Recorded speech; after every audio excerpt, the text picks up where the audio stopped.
Est-ce qu'il existe quelqu'un qui souhaite librement visiter l'enfer? Être présent en ce lieu est-il réservé aux condamnés ou quelqu'un peut-il choisir d'y aller? Saviez-vous que Jésus est déjà allé en enfer et saviez-vous qu'il a même prêché là-bas? Est-ce que après le jugement dernier, Jésus retournera en enfer pour prêcher à nouveau aux gens et leur donner une seconde chance? Qu'a fait Jésus avec les démons lorsqu'il était présent en enfer? Est-ce qu'il est descendu en enfer pour faire sentir coupables les gens qui n'avaient pas choisi le chemin de la vérité? Avez-vous déjà entendu des gens dire que Jésus est descendu en enfer pour être puni par Satan? Je vous invite à regarder cette vidéo jusqu'à la fin pour avoir toutes ces réponses.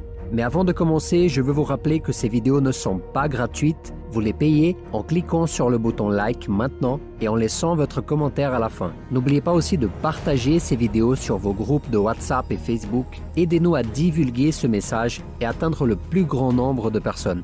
Nous laissons un grand merci spécialement aux membres qui ont décidé de devenir des membres officiels de notre chaîne en cliquant sur le bouton rejoindre. Que Dieu puisse multiplier cette semence que vous faites dans notre travail. Une chose que j'ai toujours remise en question est ce qui s'est passé juste après la mort de Jésus sur la croix. La Bible dit qu'il est mort et qu'il est resté 3 jours et 3 nuits dans un tombeau jusqu'à ce que Dieu le ressuscite parmi les morts. La Bible ne donne pas beaucoup de détails, mais il y a un passage du chapitre 3 de 1 Pierre qui dit quelque chose de très intéressant. Christ aussi a souffert, et ce, une fois pour toutes, pour tous les péchés. Lui, le juste, il a souffert pour tous les injustes, afin de vous conduire à Dieu. Il a souffert une mort humaine, mais il a été rendu à la vie par l'Esprit. C'est alors aussi qu'il est allé faire une proclamation aux esprits en prison, ceux-là même qui avaient été rebelles autrefois, lorsque la patience de Dieu se prolongeait à l'époque de Noé pendant la construction de l'arche. Un petit nombre de personnes, à savoir 8, sont entrées dans ce bateau et ont été sauvées à travers l'eau. Ce passage nous dit quelque chose de très intéressant.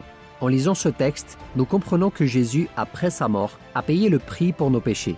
Il a souffert la mort, mais il a été rendu à la vie par l'Esprit. Et après cela, il est allé prêcher aux esprits en prison. Certains d'entre eux étaient les esprits des personnes qui avaient désobéi à Dieu, quand Dieu a utilisé la vie de Noé pour les avertir d'un temps de destruction et de jugement, mais que tous ceux qui auraient foi en Dieu seraient épargnés. La première question que beaucoup de gens peuvent se poser est la suivante. Est-ce que Noé a d'une manière ou d'une autre prêché l'Évangile en son temps, même avant que Jésus n'ait été envoyé dans le monde?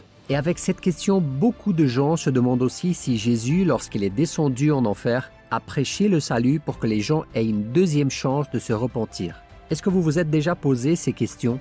Eh bien, ces questions sont très intéressantes et nous pouvons comprendre la réponse à chacune d'entre elles grâce à une histoire que Jésus a racontée. Dans le chapitre 16 de Luc, Jésus raconte l'histoire d'un homme misérable appelé Lazare, qui a vécu aux côtés d'un homme très riche. Ces 2 hommes sont morts et sont tous les 2 allés dans le même lieu. Dans l'Ancien Testament, cet endroit a été appelé Sheol en hébreu. Dans le Nouveau Testament, en revanche, qui est écrit en grec, cet endroit est appelé Hadès. Jésus raconte que cet endroit a été séparé par un grand abîme. Les sauvés restaient d'un côté et les perdus restaient de l'autre. C'est dans cet endroit que Jésus est descendu après sa mort sur la croix. Il est mort sur la croix, et pendant que son corps était dans la tombe, son esprit est allé dans cet endroit.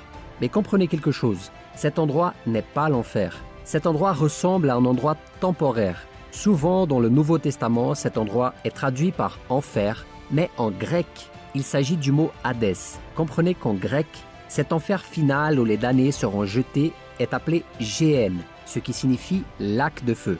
Aujourd'hui, il n'y a encore personne à cet endroit.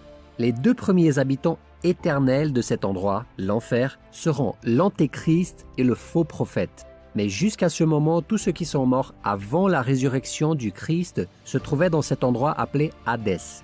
Et vous vous souvenez que nous avons parlé tout à l'heure de la question que quelques-uns se posent pour savoir si Jésus a prêché en enfer pour que les gens aient une deuxième chance. La Bible dit dans le texte de 1 Pierre que Jésus est allé dans cet endroit et a proclamé. Le mot « proclamer » ne fait pas référence à prêcher pour le salut. Ici, lorsque Jésus proclame, ce qu'il dit est « Je suis celui dont Noé a parlé ». Alors peut-être que Noé n'a pas eu une pleine compréhension de tout, mais Dieu a certainement parlé à Noé. Dieu a averti qu'il enverrait un déluge comme un jugement et a ordonné à Noé de construire une arche et d'annoncer le jugement du Seigneur. Pendant 100 ans, Noé a prêché. mais les gens ne se sont pas repentis. Et même à la dernière invitation, ils ne sont pas venus dans l'arche. Aujourd'hui, l'arche représente Jésus, l'arche qui n'a qu'une porte et qui ne peut être fermée que de l'intérieur. Aujourd'hui, Jésus est l'arche qui nous délivre de la condamnation éternelle. Est-ce que vous comprenez? Mais le degré de rébellion et de rejet à l'époque de Noé était si grave que Jésus a proclamé « Je suis celui dont Noé a parlé ». C'est de moi qu'il parlait à cette époque. Mais mes frères et mes sœurs, il y a quelque chose de très important à comprendre. Jésus n'a pas seulement parlé aux gens de l'époque de Noé, il a parlé à tous les morts, y compris les sauvés qui se trouvaient de l'autre côté de l'abîme en attendant le jour de la rédemption. Vous comprenez? La Bible dit qu'à ce moment-là, il y a eu une guerre spirituelle. Et pendant cette guerre, Jésus a pris les clés d'Hadès des mains du diable et a emmené les sauvés avec lui. Ainsi, lors de la résurrection de Jésus, non seulement il a ressuscité, mais il a également emmené avec lui tous les sauvés qui se trouvaient à cet endroit jusqu'à ce moment-là. Mais après la résurrection du Christ, les croyants n'y vont plus à cet endroit lorsqu'ils meurent. Et ceci était peut-être une question que vous vous posiez. Mais la réponse est non. À partir de la résurrection du Christ, lorsqu'un croyant meurt, il va directement au paradis. Et nous avons cette preuve en voyant ce que Jésus a dit au larron sur la croix. « Aujourd'hui même, tu seras avec moi dans le paradis ». Comprenez donc que dans ce passage, le mot « proclamer » ne signifie pas « prêcher pour le salut ». Il signifie « déclarer ». Ainsi, Jésus a déclaré qu'il était celui dont Noé avait parlé. Est-ce que c'est clair? Cela peut sembler absurde, mais j'ai entendu des gens dire que l'objectif de Jésus en descendant en enfer, là où ces personnes se trouvaient, était de les faire se sentir encore plus coupables de ne pas avoir écouté le message annoncé par Noé.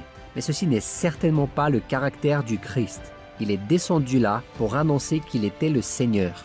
Jésus était là, au milieu de cet endroit. Et la parabole du riche et de Lazare dit que l'un des côtés pouvait voir l'autre. Le côté qui était dans le tourment pouvait voir celui qui était au sein d'Abraham. Ainsi, tout le monde présent là-bas a contemplé le Christ et a reconnu qu'il était vraiment l'envoyé de Dieu.